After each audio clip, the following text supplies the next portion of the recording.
She's scandalous, but she's also fabulous.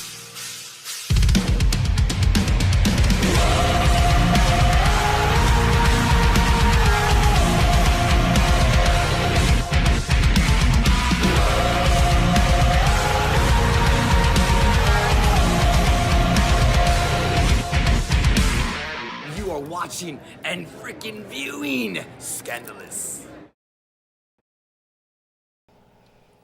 Hey guys, Scandalous here with Headbangers Con, and you think you're heavy? I'm with Aaron from All That Remains. Aaron, how are you doing? I'm doing awesome. Good. It's kind of hot out here in Texas. This is nice. He's like, we were in San Antonio. Yeah, we were in yesterday. San Antonio and Dallas, and they were just the muggiest things ever. And there was flash floods in Dallas. Oh, that's nice. Not cool. Oh, there you go. One time I was like, oh, I'll treat myself. I'm going to go to River City Rock Fest, and I'm going to get a blowout, and my hair will look great when I get there. So that lasted 5 minutes, and we were all drenched. So, yeah, that's pretty much what San Antonio is. So the last time I saw you guys, it was Rock USA in Wisconsin. Yep. I was on the stage, and you guys literally played in the rain. Oh my gosh, it was incredible. Wasn't it, though? What was going through y'all's minds when you were getting ready to go up on stage? What kind of precautions? We were just glad to play, really, because, we were supposed to go on at whatever original time the set was. Yeah. And then, they shut it down because of the rain. And then, we were literally in a holding pattern for like 3 hours, just like sitting in our dressing room, just waiting. And then finally they're like, okay, can you guys go on at 9:40 or whatever? And we're like, absolutely, let's go. Yes. So, and right as we were setting up, it started coming down again. We're like, you gotta be kidding me. Like, they're going to cancel the show. And luckily we got to go on, and there was lightning and everything. We were playing the Thunder Rolls, which is kind of cool. I know. That and was then, the coolest thing ever. Yeah, just the vibe was there. It was awesome. It was the coolest thing I've ever experienced in my life. And we were all just looking at each other like, are you kidding me? Is this happening right now? I can't believe it. So basically the same for y'all. Yeah, not to mention, the crowd there, we've always had a really good response in Wisconsin, but the crowd was so awesome because they had been waiting, and the anticipation had been building because they didn't know if the show was going to go on. So then when they actually let them back in the gates, because they evacuated everybody, they were just screaming the entire. We were literally backstage, getting ready to go on, whoa, this is going to be nuts. I posted some videos of it. It's pretty awesome. Yeah, that's awesome. And you guys basically headlined the entire festival. Yeah, and you're then the last band that got to play. Hey, he knows what he's doing. Yeah, he does. There you go. So I wasn't the only person on the stage that night. Machine Gun Kelly guys, they were up there too, watching the whole thing. So are you team Machine Gun Kelly or Eminem in the whole feud right now? I haven't actually met Machine Gun Kelly, but I'm sure he's an awesome dude. So I don't know. I think I got a horse in the race. But those dudes are awesome. Got it. Machine Head, they were even posting about it. So it was like, it's fair. We can talk about it. So I was like, everyone's got a person. It's Everyone's entertaining. got a That's that's probably the most relevant thing I can say to it too. I mean, Eminem's an incredible rapper. Machine Gun's obviously good at what he does. So it's entertaining. I don't know. That's what they're doing. There you go. So I'm interviewing you now. I'll be interviewing you there November 10th and 11th, Headbangers Con in Portland, Oregon. What are you most looking forward to? I think other than actually getting to meet people and talk, which is always one of the coolest things that we get to do is interact. You get to hear some really neat stories and engage with people, and sometimes on a personal level as well. But I think what's really cool is going to be there is the guy that did all the Iron Maiden artwork. And I have a big Iron Maiden tattoo up here and on my collarbone. It's what I grew up listening to. Right? Yeah. So I think I'm really stoked to meet him. That's so cool. And I kind of even forgot about that fact. When you mentioned it, I just got excited about it all over again. I was like, oh yeah, and that's going to be there too. Well, I guess when everyone loves you, you don't get to meet everyone. So it'll be another opportunity for you to meet some fans out there. Hopefully. Yeah. Well, I love that you just talked about your ink because that was my next question. You have a lot. Any plans for new ink? Not really. Maybe at the con. Maybe. Chris 51 is really he's really good. I love what he does. His artwork's just so clean, and I really don't have a whole lot of stuff like that. So I've been thinking, man, what could I get from him? We'll see, maybe.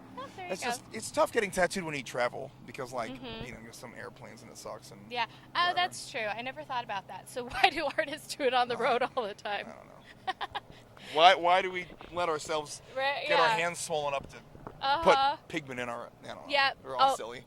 Yeah, me too with all my tattoos. I know, right? Absolutely.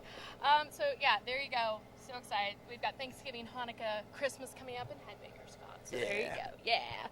So the con is happening in Portland, Oregon. You're probably like a little bit more traveled than I am, maybe just a little bit, but yeah, I think he's traveled more than I have. So what can you tell us about Portland? What do you like to do in Portland when you're there hanging out? Portland has a really cool vibe. You know, they I don't know. I'm kind Lots of of beards. lot of beards, a lot of half beanies that are on, and tight jeans that are rolled up. Like there's going to be a flood, but there's not going to be a flood. I'm sure really good coffee too. That's honestly, like, as cliche as that sounds, like I really enjoy like exquisite coffee, and you can every corner has a shop that's owned by mom and pop that like roast their own stuff or whatever. Yeah. So it's enjoyable to get good coffee there. Yeah. When I travel, that's my favorite thing to do. Is like I'm gonna find really good coffee. It's gonna be a thing, and I'll take a photo of it, and I'll put it on Instagram. There you go. Same thing with Europe. It's the same thing. Yeah, there you go. So I want to play a little game. Forget about all that remains. Let's talk about all them gains. Ha ha ha ha ha. Buff band over here. You guys work out a lot. So I just wanted to ask you some questions about, your whole routine, because I've noticed y'all like to talk shop a lot about the gym. So we'll do a little bit of that. Okay. There's a lot of really cool t-shirt companies out there. There's lots of cool like workout gear. What's your favorite like t-shirt company or like favorite gear company to like wear at the gym and feel good? American Barbell Club. Oh, there you go. You and Andy Williams from Every Time I Do. That's right. Yeah, we're same company, and they just make great stuff. They make good powerlifting wraps and gear and sleeves and everything, and it's a veteran-owned company, so I support them. Oh, that's cool. I didn't know that. There you go. Oh, I just thought it was cool and funny, and everyone liked it, but it's veteran-owned. There you go. Absolutely. So what's your favorite song to work out to? Song to work out to? That's a tough one. Depends what I'm doing, I guess. I know. If I need like a little motivation, my two top records that I go to if I'm like heavy squat day or deadlift day and I need to make some magic happen, I'll usually go to Far Beyond Driven or I'll go to Slipknot Volume 3. I mean, those are classics. What a good answer. They just it's just the classics, make you just want to. Sorry, I haven't learned how to do that yet. I can windmill, but I can't. There you go. You do that. Do you have that whole growling thing? I'm working on it. I'm not as good as Phil, but I'm working on it. He's big shoes to fill. Oh. Yeah. Literally. Here you go. Last one, lift trick. Favorite thing to do in the gym. How'd you get those shoulders? I don't think I have really great shoulders though, but yeah, you do. I love deadlifting. You love deadlifting? I do. There you go. It's just kind of one of those things where like you can, and this, I don't want to say this, but let's want to say sacrifice form because like if you got to work for it. It's not easy. It isn't, but like it's like a mind body thing, and especially when you start getting to those higher percentages. Yeah. It's a great way to just let it all out. There you go. Well, I think that about covers it for all the men in the audience. I know they just always want to talk to you guys about that, talking shop in the gym. So, Fuck Love. Congratulations on the new single. Thanks. Everyone's so excited about it. One thing, I'm such a social media person. I kind of noticed this. You guys cleared out your Instagram, and you guys are feeding us little clips at a time, little by little. And I don't want to say starting over because, hello, look at your catalog. You never went anywhere. But is there like this new kind of rebirth or just energization? What is that? Energization, something. Wait. Energization? Renewed excitement. There you go. Didn't sound right. Okay, I should have read the card. It was renewed excitement going on in the All That Remains camp. Yeah. I think so. I mean, I can't speak for everybody, and I don't want to go into too much about it, but I don't know. We just want to just focus on it, and like let the music speak for itself. And I mean, as far as I guess my own perspective, and like without getting into how Phil would answer this or another member of the band, but I think it's also really cool in the small sense that a lot of people they like. I haven't heard anything ever since 2006 when there's clearly been plenty of stuff, but people love to complain though. People love to complain, even when it's like not the case. They just off the cuff. I have to just say what the first thing in my mind, and then without even taking 2 seconds, like as if you would a real conversation. But I don't know. I just think we want the record to speak for itself, really, And that's cool. I like that. Yeah, and I think that it's only been positive feedback coming in, and that feels really good. Like I feel like people are already getting it. They're like, you know, just want it to speak for itself. Yeah, absolutely. Everyone is just like, oh my god. Well, the last record, you know, we did all this behind the studio stuff and like of us doing these things, and we did a whole bunch of stuff leading up to it. But I feel like this, we're just kind of going like, you know, the first song was just, it's on YouTube. Yeah. No push, no anything. Just, here you go. Yeah. Check it out. And obviously it let it grow. So. I mean, it's like kind of the Spotify, you know, like game plan, just put it out there, and a lot of people are finding things like that. So I think that's smart. Yeah. Yeah. Well, and I think that's a cliche. Like, you can be hard and have range. Absolutely. You can, you know, we're not all like metalheads. We're not all just, you know, hardcore all the time, every day.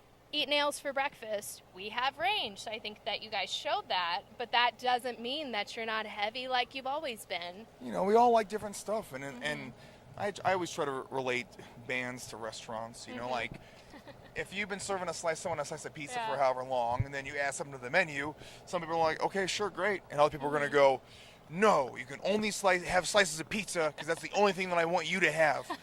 You know, and you're like, but I want to do different stuff. I'm a restaurant. I want to expand our menu. Like, so if you look at it in that same context, that always made sense to me. And like, hey man, this is what we're serving. You know, like you've enjoyed it before. I guess if you don't like it, you can go eat somewhere else. Yeah. You know, because you know, bands and music shouldn't be treated as, we're not jukeboxes. We're not like, you need to write and you need to play this because this is what I like. If everyone got their way, you know, we'd be playing polka mixed with 9 Inch Nails, mixed with, I don't know, whatever, Bjork.